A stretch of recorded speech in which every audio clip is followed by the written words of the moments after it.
ভারতের পশ্চিমবঙ্গের একটি ছোট গ্রাম, নাম কোজো গ্রাম। গ্রামটি সাধারণত শান্তিপূর্ণ। এই গ্রামের মানুষগুলো অনেক সহজ সরল ও দিনমজুরি। তবে এখানে একটি রহস্যময় মন্দির আছে, যা সবাই মহাকালেশ্বর মন্দির নামে চেনে। মন্দিরটি 300 বছরের পুরনো এবং লোকে মুখে শোনা যায় যে এখানকার রাজা বিষ্ণু নারায়ণ এই মন্দিরটি প্রতিষ্ঠা করেন। তবে মন্দির সুরক্ষায় তিনি একটি কঠিন প্রতিজ্ঞা করেছিলেন। রাজা প্রতিজ্ঞা করেছিলেন, যদি কেউ এই মন্দির লুট করতে আসে বা এর পবিত্রতা নষ্ট করতে চায়, তার উপর অভিশাপ নেমে আসবে। সেই প্রতিজ্ঞা রক্ষা করতে রাজা নিজেই তপস্যা করে মন্দিরে এক অতৃপ্ত আত্মাকে বন্দী করেন। সেই আত্মা মন্দির রক্ষক হয়ে থাকে। আবার গ্রামবাসী এটাও বিশ্বাস করে যে এটি ভগবান শিবের অভিশাপময় আশীর্বাদে সুরক্ষিত। এই মন্দিরের ভিতরে রয়েছে এক বিশাল ধনভাণ্ডার। সেই ভাণ্ডারে সোনা, হীরা আর মূল্যবান রত্ন ভরা কয়েকটি পাত্র রাখা আছে। তবে মন্দিরের ভিতরে ঢুকে সেগুলো নেওয়ার সাহস গ্রামের কেউ আজ পর্যন্ত করতে পারেনি, কারণ এই মন্দিরে সে আত্মা মন্দির রক্ষক হয়ে আছে। যখনই কেউ ধন সম্পদ লুট করার চেষ্টা করে, তাদের পরিণতি হয়েছে ভয়ঙ্কর। এরই মধ্যে সেই গ্রামের বিভিন্ন জায়গাতে ডাকাতির উৎপাত দেখা দিল, যার কারণে গ্রামের মানুষের ভিতরে ভয় ও আতঙ্ক তৈরি হতে থাকে।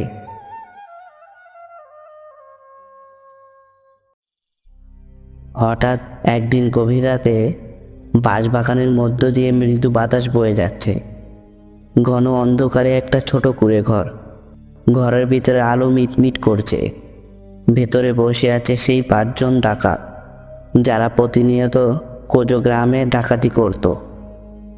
ডাকাতগুলো ভয়ঙ্কর সব ধারালো অস্ত্রশস্ত্র নিয়ে গ্রামে ডাকাতি করত। তাদের নেতা চাঁদু ডাকাত, বয়স 50-এর কোঠায়, তবে এখনও তার চোখে ঝিলিক দেয় বুদ্ধি।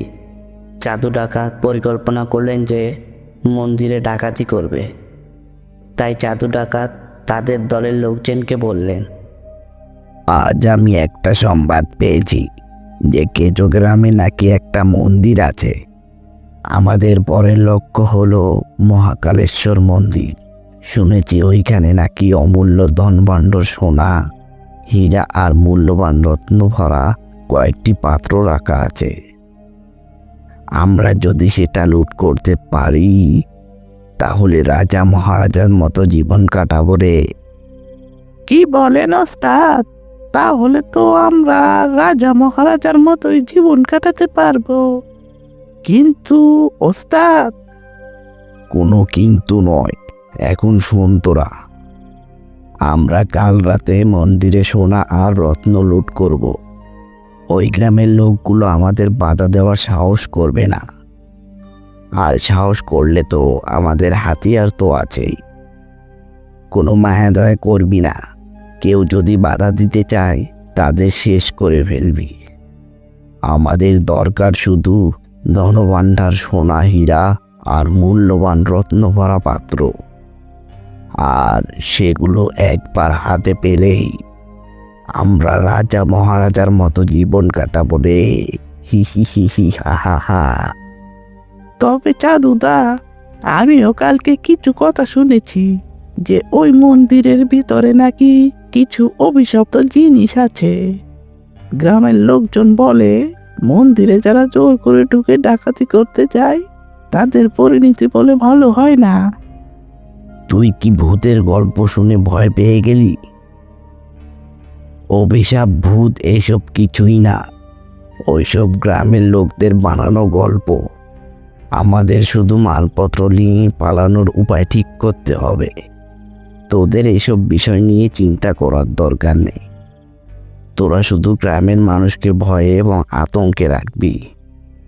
আর যদি কেউ বাড়াবাড়ি করে, তাহলে কোনো দিক তাকাবি না, সরাসরি মেরে ফেলবি। অন্য সবাই মাথা নেড়ে সম্মতি জানালেন। রাতভর তারা পরিকল্পনা করলেন কিভাবে তারা মন্দিরে ঢুকবে।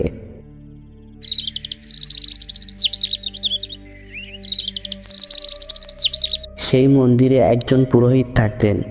সে কালী মাতার পুজো করতেন, যেন গ্রামের মানুষের ওপর কোনো অভিশাপ না নেমে আসে। সেই মন্দিরের পুরোহিত শম্ভু ঠাকুর গভীর ধ্যানে বসে আছেন। হঠাৎ এমন সময় তিনি স্বপ্নে কিছু ভয়ঙ্কর দৃশ্য দেখলেন। তিনি অনুভব করলেন যে মন্দিরে অশুভ কিছু ঘটতে যাচ্ছে। তখন সে দ্রুত গ্রামের প্রধান গণেশ মালের কাছে ছুটে যান।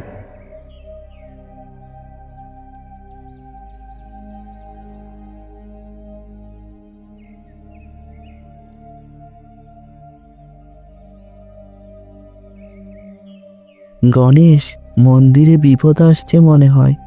কিছু অশুভ শক্তি ধন ভাণ্ডারগুলো লুট করতে চাইছে। কি বলছো কি শম্ভু ঠাকুর? তাহলে তো অনেক বড় বিপদ গ্রামের জন্য। আচ্ছা, তুমি কি করে বুঝলে? হ্যাঁ, গণেশ, আমি আজ পূজা করতে গিয়ে গভীর ধ্যানে বসে স্বপ্নে এই ভয়ঙ্কর দৃশ্যটা আমার চোখে ভেসে ওঠে। শম্ভু ঠাকুর, অনেক বড় ভয়ের ব্যাপার। কিন্তু ঠাকুর মশাই, আমরা তো নিরস্ত, কিভাবে তাদের মোকাবেলা করব একটু বলেন তো। ভগবানের ওপর বিশ্বাস রাখো। আমরা সবাই মিলে মন্দিরের চারপাশে রাজ্জাকরণ করব। কিন্তু মনে রেখো, কেউ যেন মন্দিরে ঢোকার চেষ্টা না করে। ভগবান মহাকাল নিজেরাই ব্যবস্থা নেবে।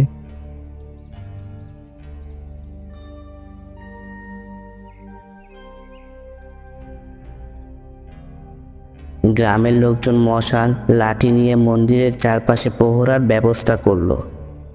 তারপর সেই দিন রাতে চাঁদু ডাকাতের দল কুঁড়েঘর থেকে সকল প্রস্তুতি নিয়ে গ্রামের মহাকালেশ্বর মন্দিরের উদ্দেশ্য রওনা দেয়।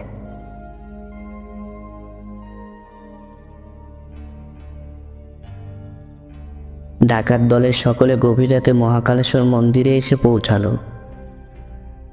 গ্রামের প্রহরীরা ডাকাতদের দেখতে পেয়ে চিৎকার করে সবাইকে জাগিয়ে দিল।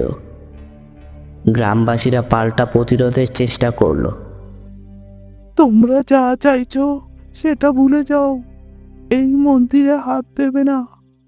জাদুদা, কেমন জানি ভয় করছে। চুপ চুপ চুপ, এইসব কথা বলবি না। এগিয়ে চল, এগিয়ে চল। তোমরা কি করবে?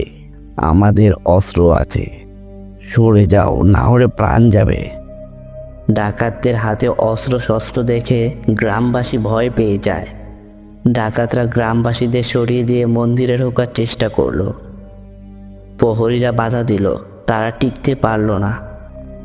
চাঁদু ডাকাত নিজের হাতে মন্দিরের দরজা ভেঙে ভিতরে ঢুকলো।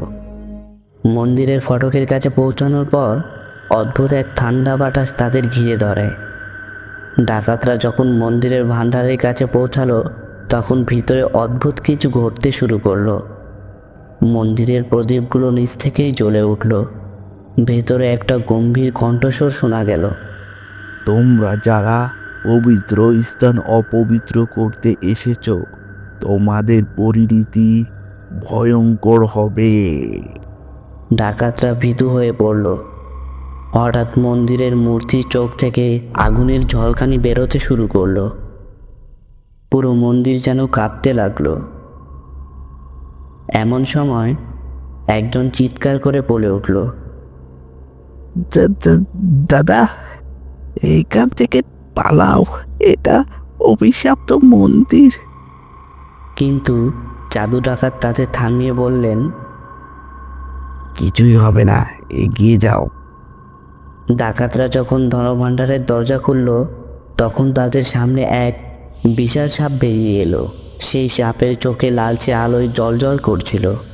সাপটি ধীরে ধীরে ডাকাতদের ঘিরে ফেলল।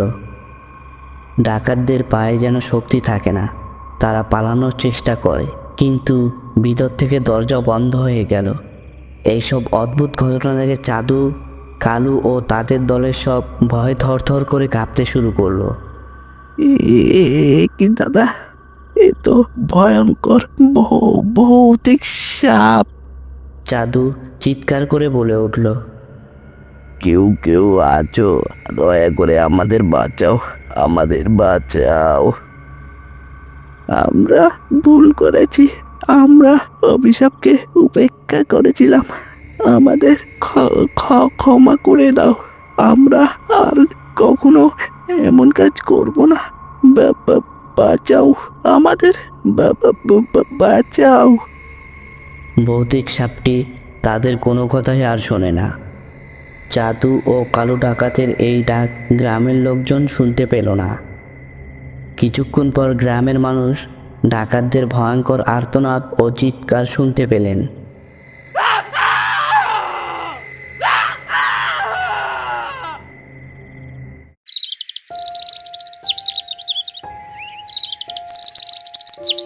পরের দিন সকালে গ্রামের লোকজন মন্দিরে গিয়ে দেখল ডাকাতরা মন্দিরের ভিতরে ছিন্ন বিচ্ছিন্ন দেহ পড়ে আছে, যা দেখে গ্রামের মানুষও ভয় পেয়ে যায়।